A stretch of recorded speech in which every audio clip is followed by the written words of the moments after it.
Welcome back to week number 13 of AP Research. What we're going to start doing is transitioning from your introductions to everything else, to the actual paper and your actual research. So this one here, we're going to deal with data and the fact that data are fun. Notice that it's data are fun, not data is fun, because data is plural, not datum, which is a one. Anyway, for the sake of pointing out, comics are fun.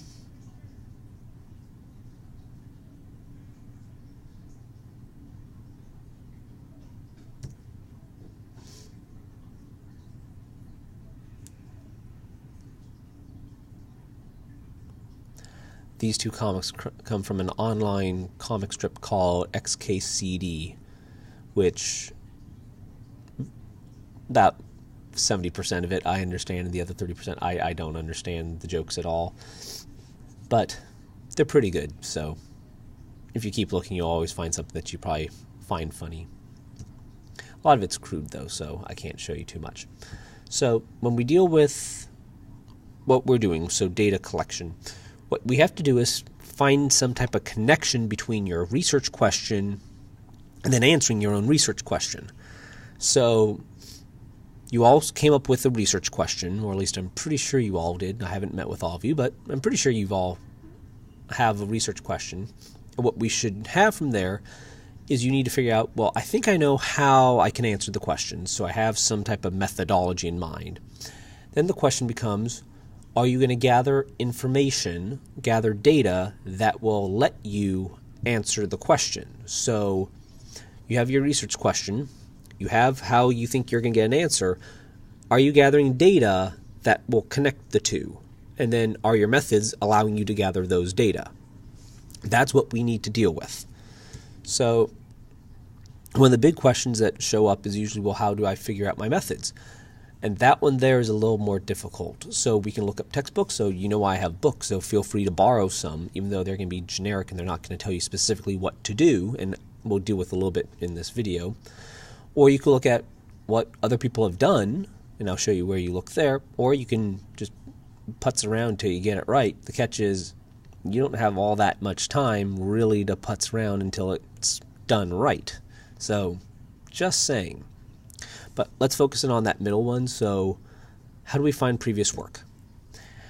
Once upon a time ago, I had you look at some research papers, and I told you when you read a research paper, you read the abstract, you might read the introduction maybe, but then you jump straight to the conclusions.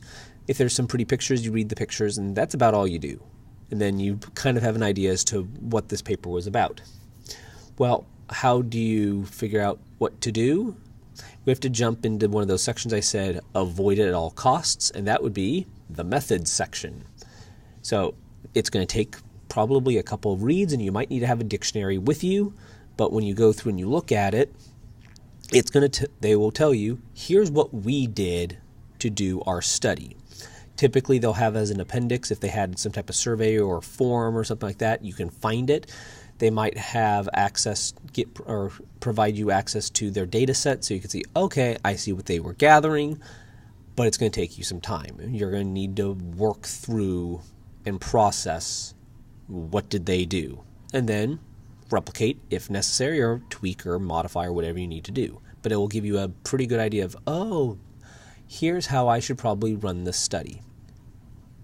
So when you gather data, what you need to keep in mind is there are lots of different ways you can gather data. So if you know what data you're going to gather, because it's going to help you answer your question, that then dictates, well, what methods should I end up using?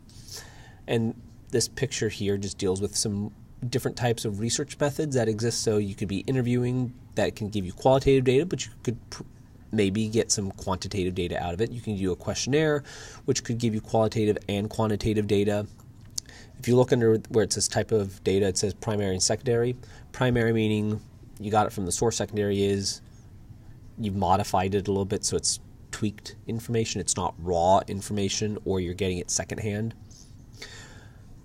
You could use a focus group, which is primarily qualitative data, so you get people sit down, let's talk to you all at once. You could do surveys, which can be similar to questionnaires. You could do the internet, but you're getting information that people already have gathered. You could look at the library, but you're only getting information that some people already have.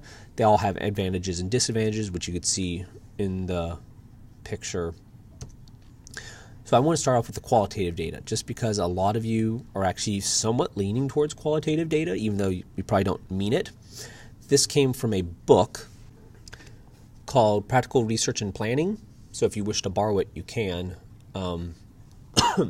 You can see it's from chapter 9. And what it did was it took all of the qualitative basic varieties and why would you do this, what do you look at, what type of information are you gathering, and how would you actually do the analysis, which I can't go through all of this. I'm just giving you a very broad overview.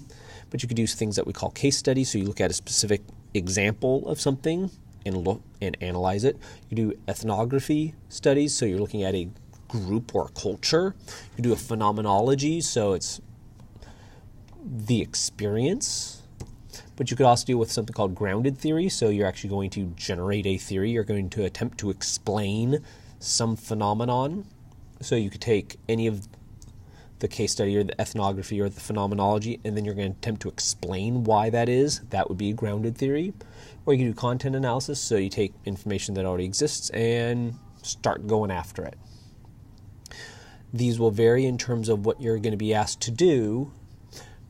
But in a lot of qualitative research, since you don't have a lot of numbers, what you need to figure out how to do is get something out of it, because it's going to be a whole bunch of words and a whole bunch of symbols and a whole bunch of actions, and we need to make it meaningful. So this figure here, which is called the data spiral or analysis spiral, tells you basically how you analyze qualitative data. You're going to take the raw information.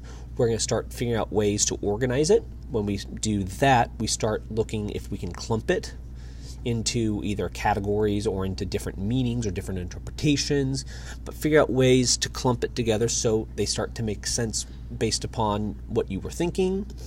And then off of that, you can start applying statistics, or you can integrate, or you can start looking for deeper meaning or construct questions out of, or whatever. But we have different levels of how you process your data, and it takes time. It's not going to be something that's fast, and you're going to finish it overnight. This is going to take you a lot of time and you ignoring a lot of homework in order to pull it off.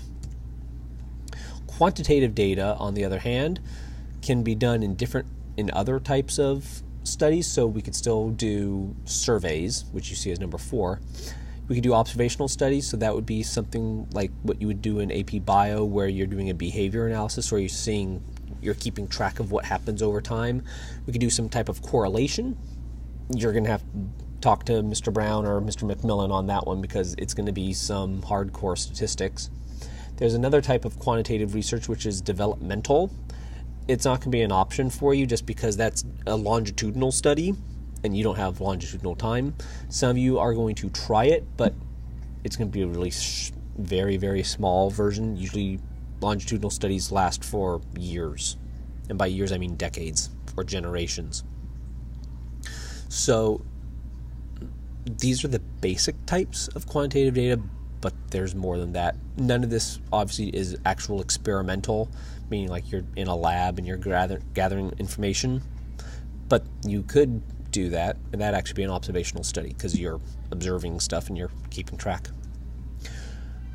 When you go to analyze any type of quantitative data, unfortunately, we have to deal with statistics. There are 2 major categories of statistics that you're going to need to deal with. One of them are what we call descriptive statistics. So that's telling us about mean, median, mode, or quartile. So how are the information categorized and how is it spread out? That would be variance and ranges and standard deviations and standard errors and stuff like that. But then we could start testing and comparing different types of groups. And that's when we start dealing with if it's a continuous group or if it's categorical or if we're having things fall out. So how long can something go for? And this is just a massive list. I'm not going to talk about all those. There are statistics books. I have some statistics books. We have statistics teachers. There's the internet. Don't use Wikipedia, not because it's bad, but because none of it's going to make sense. But we have all sorts of things that we can do. Yeah. What should you do? You need to do whatever is going to answer your question. Because if you can't answer your question with your data, because your methods are flawed, that means you need to change your methods so you can get the right type of data so you can answer the question. And I know it's a Star Trek reference with Spock. The catch is, in The Next Generation, there was a character named Data, but all those memes were sexist, and I like my job. So where are we? Because it helps if we have the big picture. We start off with you guys having some type of initial question. From that initial question, you built an annotated bibliography. With your annotated bibliography, you realized there was a gap in the knowledge, so you generated your research question. Here's where you all should be done. What we're going to do with that is you used it to deal with making some documents. So among those documents would be your inquiry proposal and submitting for IRB. With that, when you submit those, you need to know what are you planning on doing to answer your question, hence methods, and then what type of data are you going to be collecting, and do you have an idea as to how you wish to analyze your data? We are currently in that right-hand column, and we're going to be going through, on IRB are going to be going through your inquiry proposals and your IRB. Well, I'll be going through your inquiry proposals. IRB will go through your IRB. I'll tell you, here are the things that you need to change or not change. IRB, you don't get a say. They say you need to change this. What they mean is you need to change this. The inquiry proposal, it's just suggestions. And then we move on. And the goal is to get this done as quickly as possible, but if you don't turn your IRB documents and your inquiry proposals, that makes this rather difficult. Why would we like you to do this? Because you guys signed up for AP Research. And one of the things that can happen is if you've passed seminar last year and you passed research this year, and if you happen to have passed 4 AP exams at any point, what that actually qualifies you to get is an AP diploma, which is just another feather in your cap, and sometimes it's nice to have feathers in the cap.